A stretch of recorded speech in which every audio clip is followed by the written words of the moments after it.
अच्छे से समझेंगे। चैप्टर नंबर 5 है एनसीईआरटी में, और वो इसके सारे बेसिक कॉन्सेप्ट समझेंगे कि बेसिक कॉन्सेप्ट सब समझने के बाद इसके एवरी टॉपिक का एक्सप्लेनेशन करेंगे।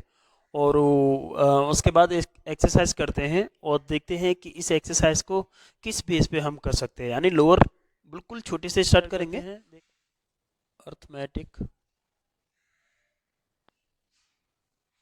प्रोग्रेशन दे रखा हो 1 2 3, है ना, ऐसे करके 4 डॉट डॉट डॉट आगे तक। तो ऐसे करके कोई पैटर्न दे रखा होगा आपको, और उस पैटर्न में A1 बोलते हैं, इसे A2 भी बोल सकते हैं, A3 भी बोल सकते हैं, A4 भी डॉट डॉट डॉट ऐसे करके। तो A1 को हम फर्स्ट टर्म यानी फर्स्ट टर्म बोलते हैं, और इसके बाद आपका कॉमन डिफरेंस होता है। AP में कॉमन डिफरेंस सेम होना चाहिए, जिसे हम D बोलते हैं, वो हम हमेशा A2 माइनस A1 करके निकालते हैं। अगर आपका कोई आपका कोई पैटर्न है, अगर वो आपका AP में है, तब क्या होगा कि उसका जो कॉमन डिफरेंस है, चाहे D1 हो, चाहे D2 हो, चाहे D3 हो, चाहे D4 हो, कितना भी कॉमन डिफरेंस हो एवरी टर्म के बिटवीन, तो उनका कॉमन डिफरेंस आपका बराबर आना चाहिए, यानी D1 बराबर होना चाहिए D2 के, D3 के, D4 के, डॉट डॉट ऐसे करके। तो ये कैसे पता चलेगा कि इसका कॉमन डिफरेंस बराबर है? तो उसके लिए क्या करेंगे कि अगर ये आपका फर्स्ट टर्म है, तो इस बार कॉमन डिफरेंस इनके बीच में जो निकल के आएगा, पहला वाला ये D1 होगा, इनके बीच में जो निकल के आएगा वो D2 होगा, और ये आपका D3 होगा। ऐसे करके आपका कॉमन डिफरेंस निकालते हैं। अब मान लीजिए D1 इक्वल टू D1 आ जाए, D1 इक्वल टू D2 आ जाए, तो वो निकालने के लिए आपको क्या करना पड़ेगा? D1 निकालने के लिए आपको A2 माइनस A1 करना पड़ेगा, A2 माइनस के A1 करना पड़ेगा। D2 निकालने के लिए आपको क्या करना पड़ेगा? A3 माइनस के A2 करना पड़ेगा, A3 माइनस के A2 करना पड़ेगा। अगर ये बराबर आते हैं तो वो फॉर्म AP में होगी, वो पैटर्न आपका AP में होगा। अगर ऐसा नहीं होता है, यानी A2 minus A1 not equal to A3 minus के A2, देन हम कहेंगे कि ये आपका is not in a AP pattern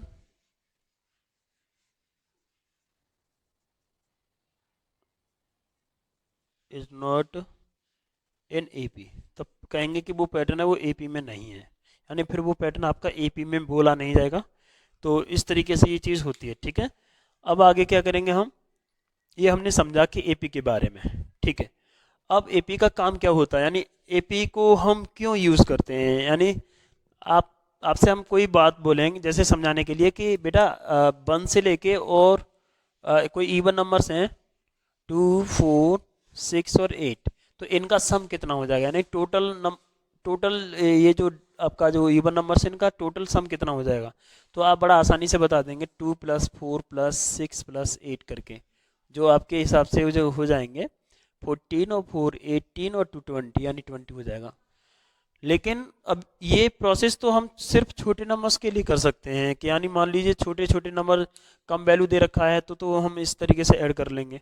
क्या हम कोई हमारे सामने मान लीजिए कोई ज़्यादा नंबर आ जाए, यानी अभी सिर्फ 4 टर्म्स थी इसमें, अब मान लो इसमें कोई 100 टर्म हो जाए, 200 टर्म हो जाए, 178 हो जाए, तो क्या सम कर करके निकालोगे? बहुत बड़ा हो जाएगा। तो इसलिए हम ऐसी ऐसा ऐसे ऐसे जो पैटर्न होते हैं जिनमें कॉमन डिफरेंस सेम होता है, तो वो AP की फॉर्म में हो जाता है। साथ में क्या है, तो फिर उनका हम AP के थ्रू यानी AP के माध्यम से हम उन पैटर्न का सम बड़ा आसानी से निकाल सकते हैं। ऐसे करके कोई ऐसे पूछ सकता है कि कोई AP दे रखा है, उसका 10 नंबर का टर्म निकालिए, तो वो भी निकाल सकते हैं। अब हम ऐसे नहीं निकाल सकते हैं, लेकिन हम AP के थ्रू अगर चलेंगे तो हम AP के माध्यम से कोई भी नंबर ऑफ टर्म निकाल सकते हैं। मान लीजिए 20 वाली टर्म निकाल सकते हैं, 45 वाली निकाल सकते हैं, एक्सेट्रा कौन से भी नंबर की टर्म निकाल सकते हैं। बस हमको क्या मालूम होना चाहिए, उस वो एक तो जो पैटर्न है वो एक एपी की फॉर्म में होना चाहिए, उसका कॉमन डिफरेंस सेम होना चाहिए, साथ में हमें फर्स्ट टर्म पता होना चाहिए। यानी किसी भी एपी का हमको फर्स्ट टर्म यानी A1 पता होना चाहिए, ए मालूम होना चाहिए क्या है, और आपका कॉमन डिफरेंस मालूम होना चाहिए। अगर ये दोनों वैल्यू हमारे पास हैं तो हम उसका कोई भी टर्म निकाल सकते हैं, और हम कितनी भी टर्म का पार्टिकुलर सम निकाल सकते हैं, और ऑल टर्म जितनी भी दे रखी हैं उनका भी सम निकाल सकते हैं। ऐसे कुछ करके करेंगे। तो सबसे पहला वाला टॉपिक देखते हैं, जो बिल्कुल स्टार्टिंग वाला टॉपिक है, वो स्टार्ट करते हैं।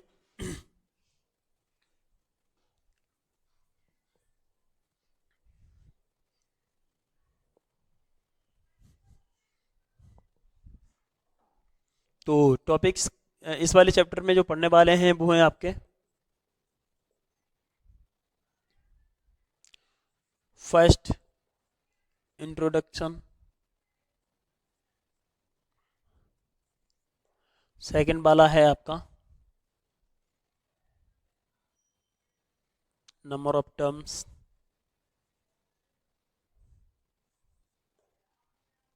Number 3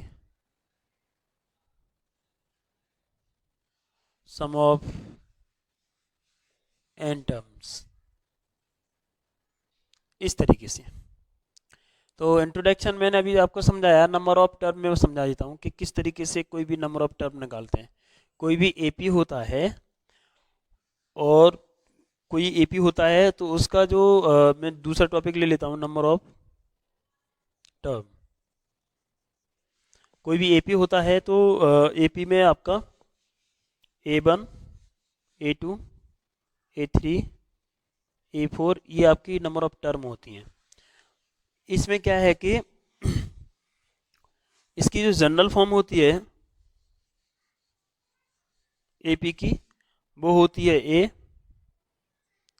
A plus d, a plus 2D, a plus 3D, dot dot dot. अब ऐसे करके एन टर्म हो सकती हैं।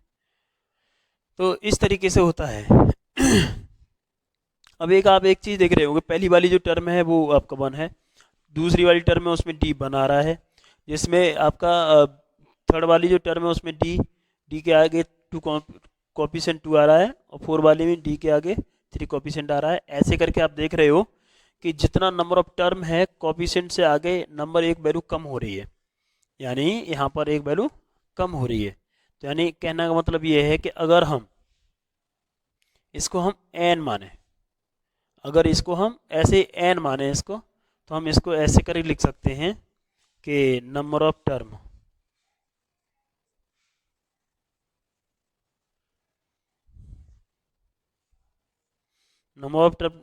जिसको हम मान लीजिए ए एन से इंडिकेट करते हैं।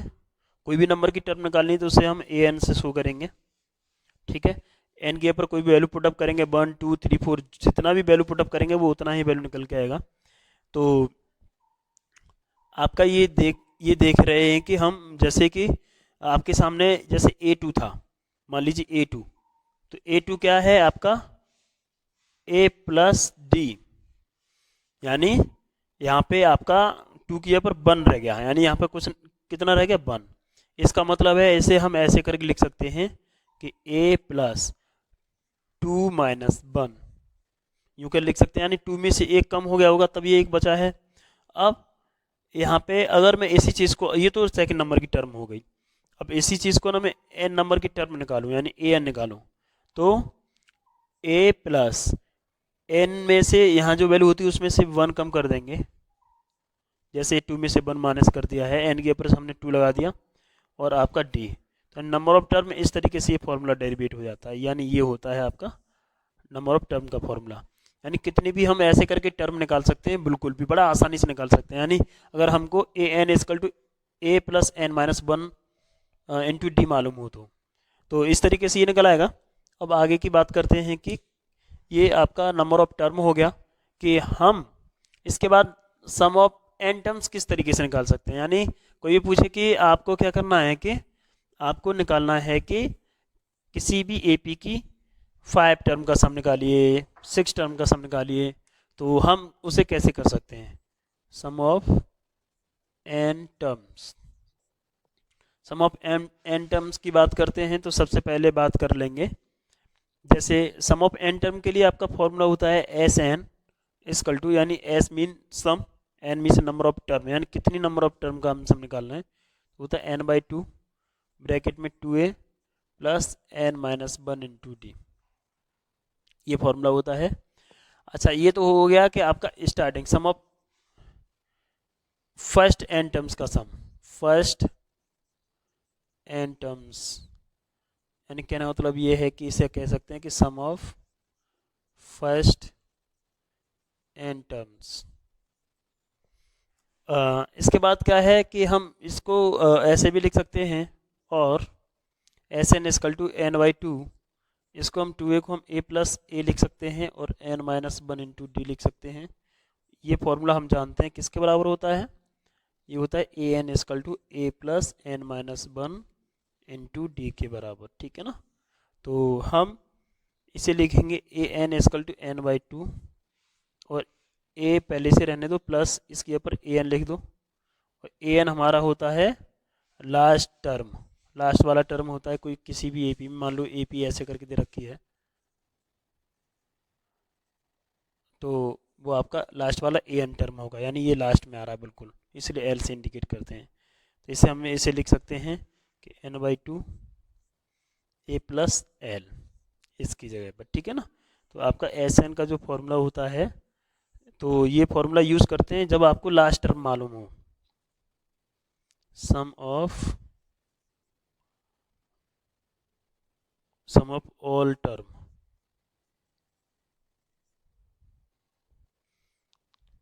इफ गिवन लास्ट टर्म, इस तरीके से होता है। ठीक है प्यारे बच्चों, तो ये आज का आपका इंट्रोडक्शन था कि अर्थमेटिक प्रोग्रेशन में कि किस तरीके से हम क्या क्या टॉपिक कवर करते हैं।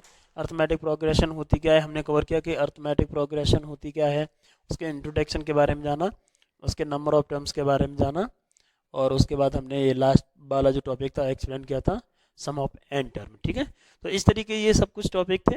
अब आगे कल एक्सरसाइज कराएंगे, नई नेक्स्ट वीडियो में आपको एक्सरसाइज कराएंगे कि किस तरीके से हम एक्सरसाइज के क्वेश्चन लगा सकते हैं। तो ठीक है बेटा।